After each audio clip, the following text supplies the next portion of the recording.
for the Health of It, a podcast where you will discover creative ways to improve your health and well-being. Someone may have told you that art isn't for you, but they were wrong. Anyone can create arts for the health of it. No talent or experience necessary.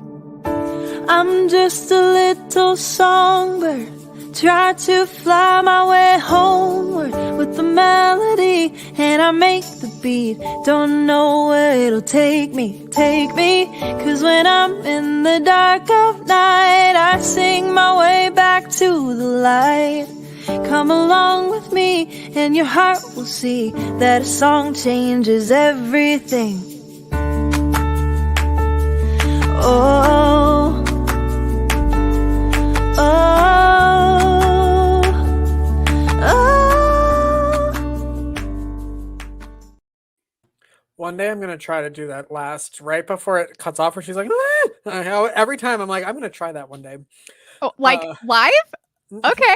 No, in my head, I want to like get to that level of being able to sing where she can hit that high note. That's Richard, do you want voice lessons? Is that what you're trying to tell me? I don't know. Yes. Live right here is when we'll do it. Okay. Maybe. Hi, everyone. Welcome to Arts for the Health of It. I'm your host, Richard Wilmore. And I'm your other host, Constanza Rader. And today we're really excited to talk with Dr. Chris Prince. He published a new book earlier this year called Allisons Gambit. And on his website, he says Allisons Gambit is a very relatable story about the breakdown of a caregiver when faced with the burden of taking care of her mother with dementia. This novel asks the reader if they might similarly try and change their own fate if they would have a similar disease. And we're really excited to talk with him because he uses the power of storytelling to make us think deeply about our human experience and how we the decisions we make around our healthcare, especially towards end of life. And then he also is a musician himself. So, we had to have him on. Double whammy. Mm-hmm. All right. Are you ready, Chris? He's shaking his head down there. So let's bring out Dr. Chris Price. Hi, Chris. Hi there. Thanks for being here. It's great. And yeah, thanks for the intro. I appreciate it. Of course. We're excited to talk with you. I have so many questions. We were talking before about your office and just the mood you set walking into your office in the waiting room. But where did the realization come that it's a full 360 like experience? That's a great question. I think probably just becoming a patient yourself, and you go to different waiting rooms and that experience that you feel. And my dentist, I went to see my dentist, and it was a brand new dentist, never been there. And as soon as I walked in the door, I just opened the door. They go, "Hi, Chris. How do you know who I am?" They go, "We look over every single patient on our list. We plan for you." It's like, wow. I didn't experience that at all. I sat in the waiting room. It was so nice. I just felt like a human being before I even got there. They would discuss me. And I thought, I want to try and mimic that in my office. I want somebody when they come in to know we all know who they are. And that makes a big difference. Wow. And so you're a family medicine doctor.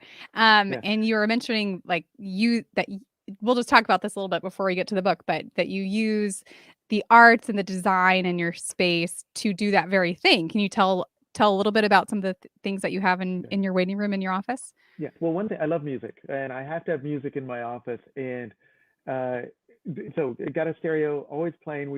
It has like, I don't know how many channels, probably like 150 different channels. You can choose whatever genre you want. And we play around with it, seeing what people like more. It generally tends to be this sort of 60s, 70s music that people tend to like the most, I will say. That's what we tend to usually have on. But then we've got a fish tank, a saltwater fish tank, and I find that's really kind of sets the mood and makes people feel more comfortable. Love that. I'd want to go. That sounds good to me. When did you start?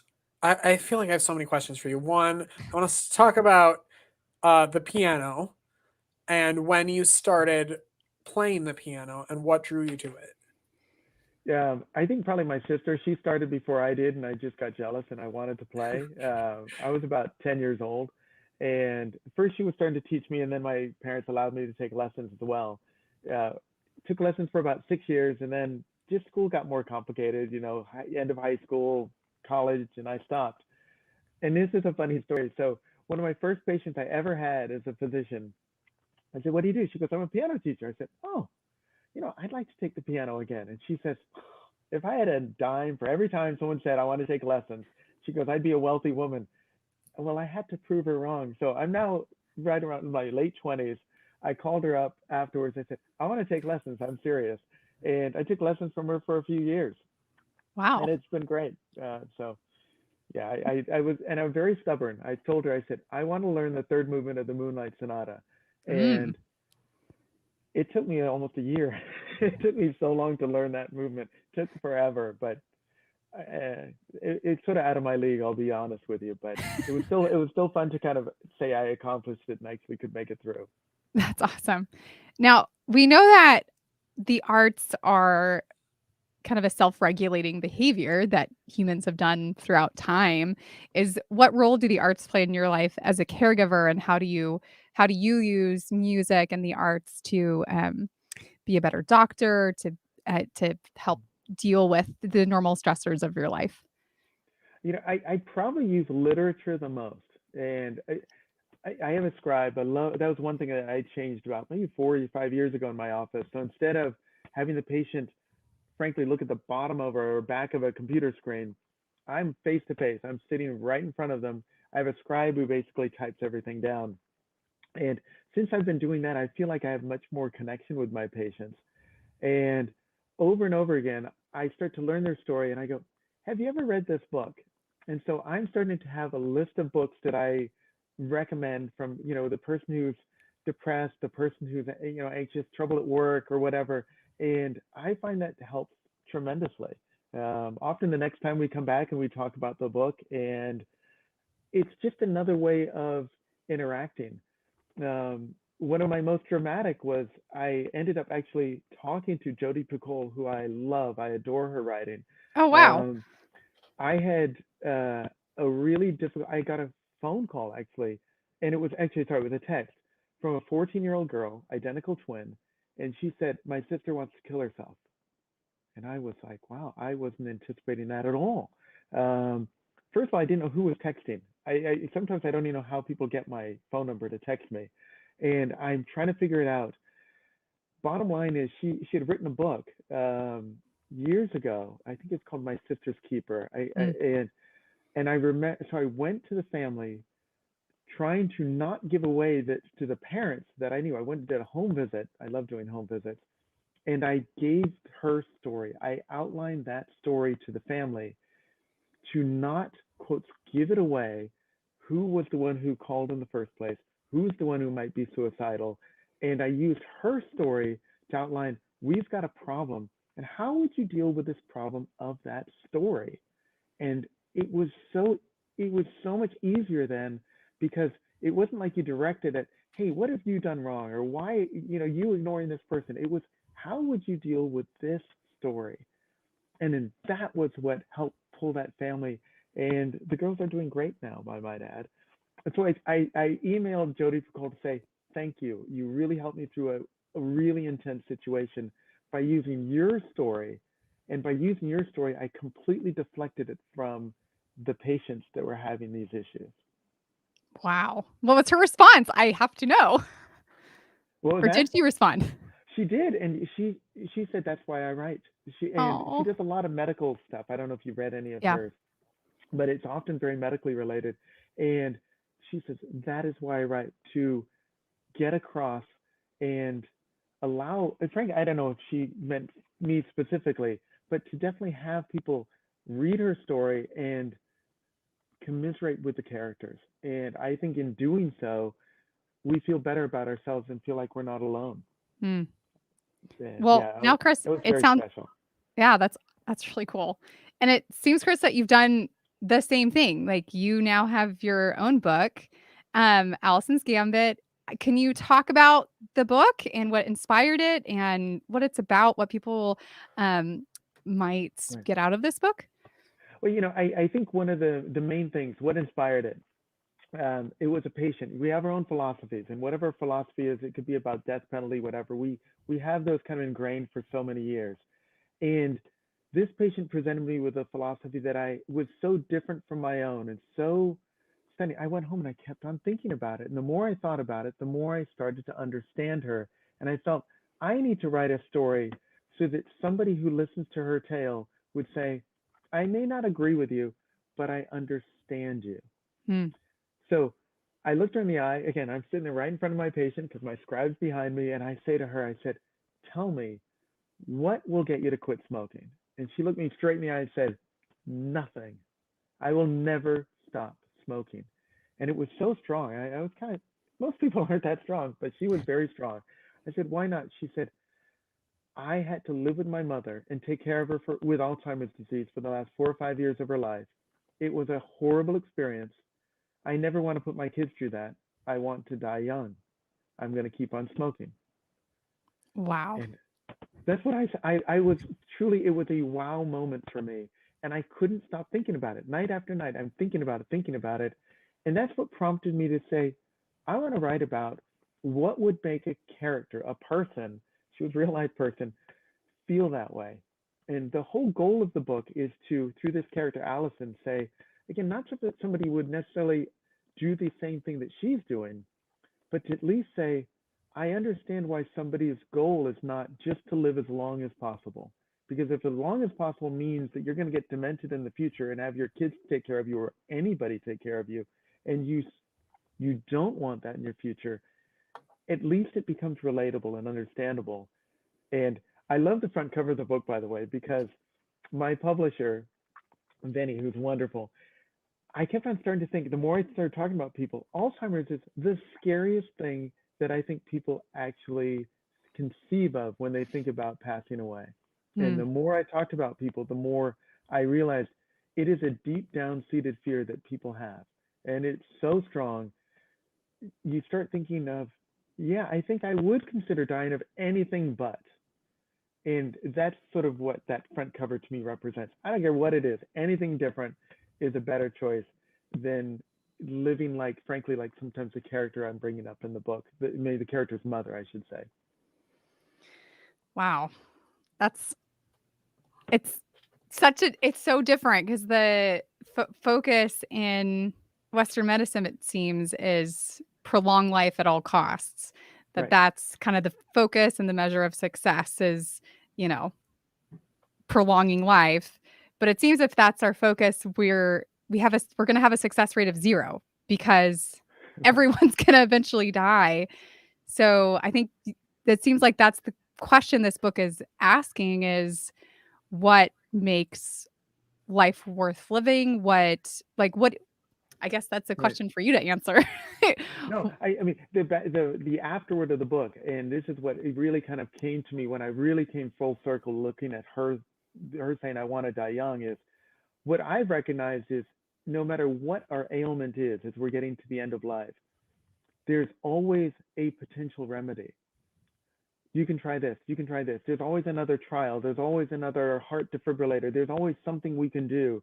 And it's now becoming more, we're having to tell the physicians, I'm throwing the white flag. I don't want any more treatment. And that is such a novel philosophical concept that I don't think we as the human race are really prepared for that.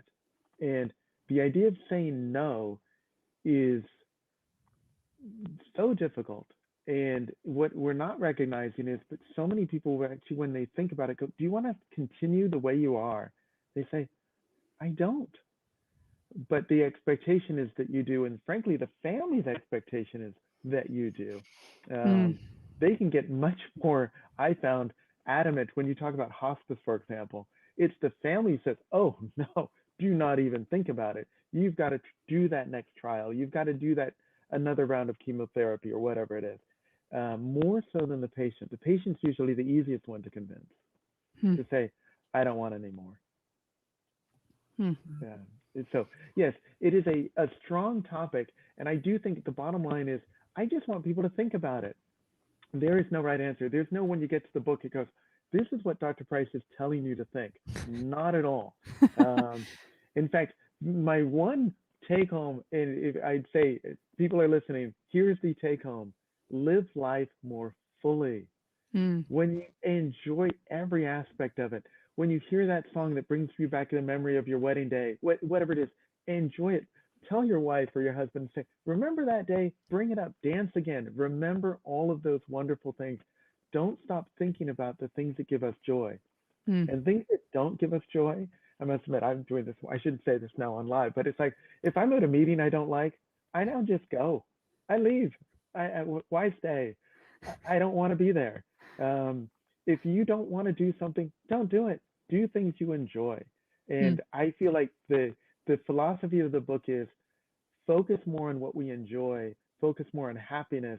And I do think the one thing that the medical establishment could definitely do more is instead of just say, hey, you've got this disease, or whatever it is, focus more on what's going to make you happy.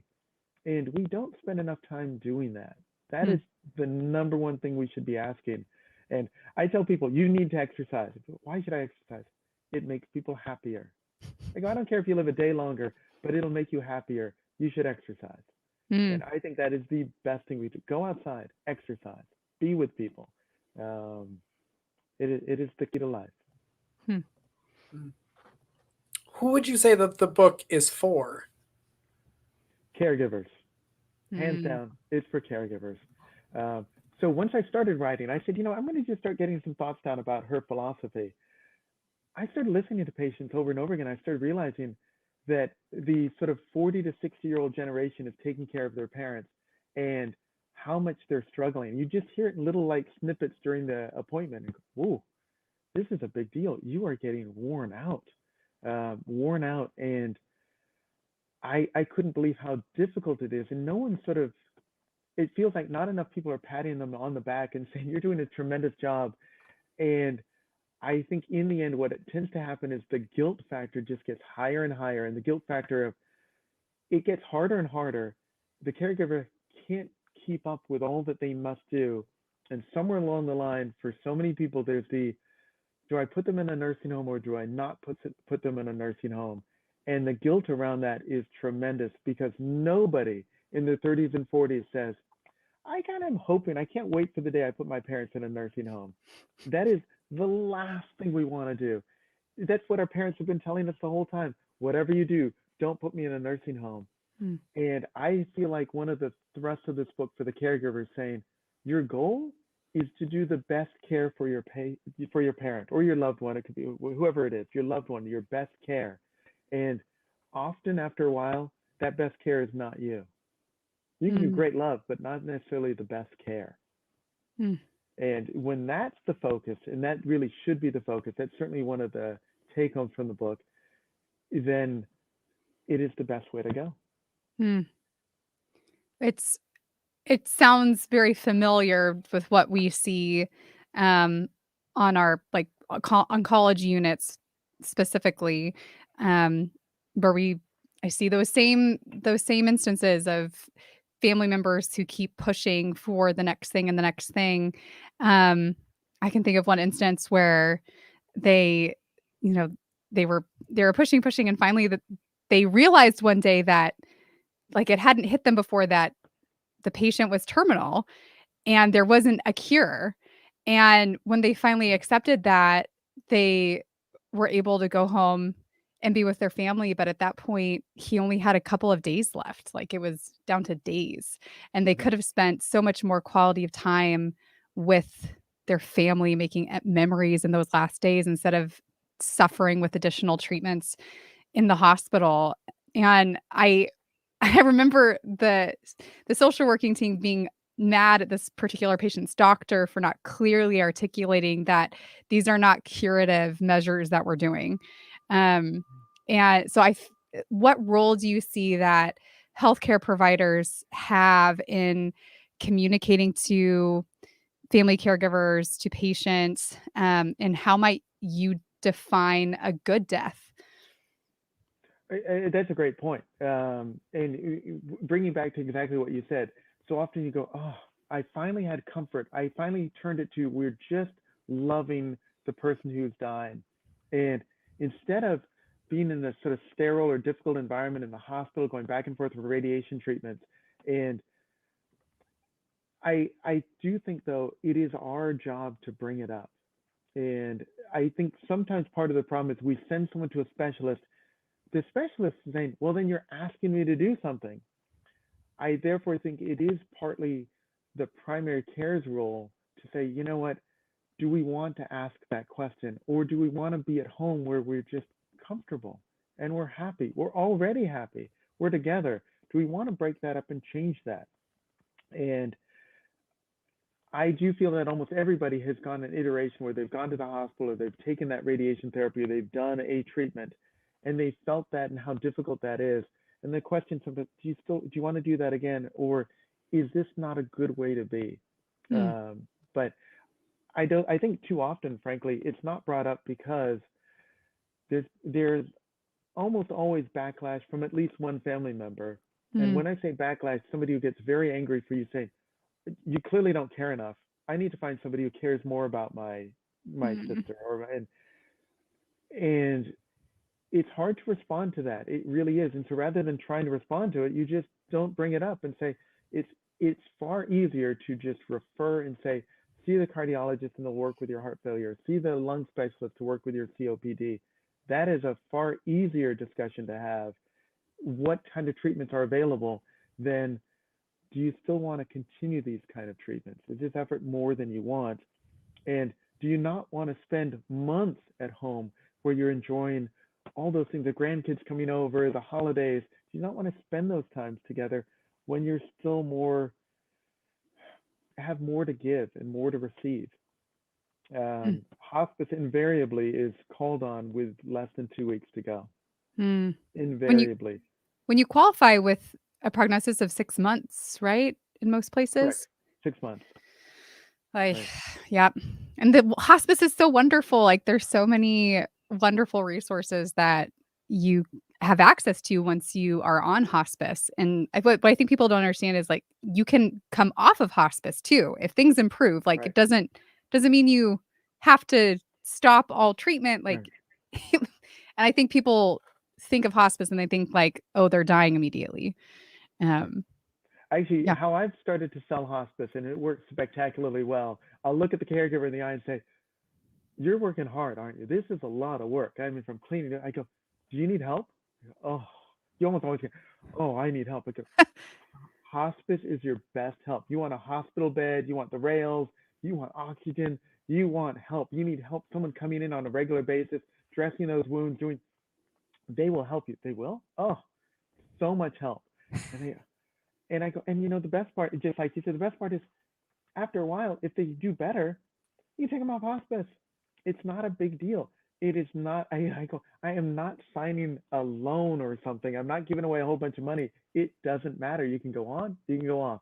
And once you sell it that it's help, I find that works so much better than just saying, "This is what we do at the end of life. We make them comfortable." Mhm. Making them comfortable is a totally different sell than I'm going to make you, the caregivers, feel so much better because you're going to have a lot more help. And once they get that help, they never want to give it up, to be honest. They just don't. And I understand. I wouldn't want to give it up either. Um, in fact, that's one of the worst things because I think I sell it pretty well. Sometimes I go, we're going to have to take them off hospice. Does that mean the stuff goes away? Yeah, it kind of does. But that's okay. You're doing better now. But that's generally still a win-win. Everyone's happy at that point. Is there anything you learned or maybe changed about the way you do your practice from writing the book? Yes. Yeah, without a doubt. I am much more I'm much more compassionate with other people's views that are different from my own. In fact, that's one of the things that's interesting about this book. I write this book, people read this book, and they assume very strongly that's exactly how I feel. And it actually wasn't. This lady's viewpoint was definitely different from my own. It's definitely different from my training.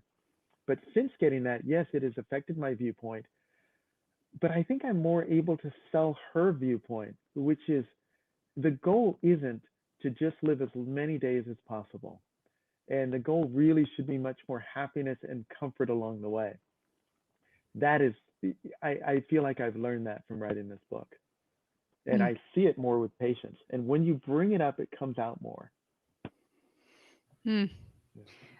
On your website, there's like a little interview on your website, which was a very interesting read. If anyone watching, like, go to his website if you want to learn more about Chris. But there was a question asking about your favorite influential figures. And this is what you write. You say the correct answer would be my patients. Over time, I have learned about kindness, love, despair through the lives of countless men and women who allowed me into their lives. One time I recall quite vividly, a husband came in with the paramedics pumping on his chest while he was being wheeled in on a gurney. His wife trailed behind moments later with an anguish that can't be described. I recall thinking, I have never felt a love so profound. Mm. I don't think you can It's be bringing me to tears I now know. just You remembering wrote it. it. No, that memory is so vivid to me. She's still my patient, wonderful lady. Um, Hmm. I yeah, I just don't think you can incredible. do this work and be so close to illness and death and human suffering and not be affected by it. And I think seeing people love deeply in those situations that are so hard is it's what keeps me coming back. It's like seeing little glimpses of heaven, of just like pure love. Anyway, it seems like you have been affected by that too. Oh yeah, And yeah, how has that kind of changed your right. perspective? One thing I do, you talk about happiness, and I keep on bringing back. I think happiness is underrated as a goal for health. I do think we really have to focus on it. I love movies. I like literature, but I also love movies. And one of my favorite movies, perhaps favorite movie of all time, is The Shawshank Redemption. And I bring it up so often to somebody who is feeling despair. And the scene I loved was they're on top of the roof. They had to, in a hot summer day, tar a roof all day long. They're prisoners. And for their reward, they got one beer. And the happiness that they received on that day, getting that one beer, I think is happier than almost anybody has felt this entire year. And I asked myself, why did they feel so happy? Because if you take your average person, here's what I want you to do today. It's July in Sacramento. I want you to tar a roof all day long. And at the end of that, I'm getting you no money. I'm going to give you one beer and send you back to jail. And yet they were that happy. And I feel like we have to channel that idea of happiness and say, it's not our circumstances, it's how we feel about things. Mm, And one of it was the togetherness. They were all together. It wasn't mm, just one person on their own. I can guarantee if it was one person on their own tarring that roof, that didn't lead to happiness. It was all of them kind of getting one together, and then they can find that happiness. And I do think that we can do that ourselves. And I think we need to focus. Happiness is something we can learn. It's just like yoga, it's just like art, it's just like music. We can learn and get better at it. And I think we have to practice, and we fail to practice sometimes. mm. Oof, that's profound. I'm not tearing up. It's fine. Now, I hope you've seen that movie. You know the scene I'm talking Oh about? yeah, oh yes, it's a great scene. Yeah. What was the last creative thing you did for yourself to make yourself happy? Um, Learning a new piece by Chopin that I love. It's his first prelude. I like the second one too, but the first one, it's hard, but I'm really enjoying it. I'm just kind of getting through it again, and I love it. So I would say that.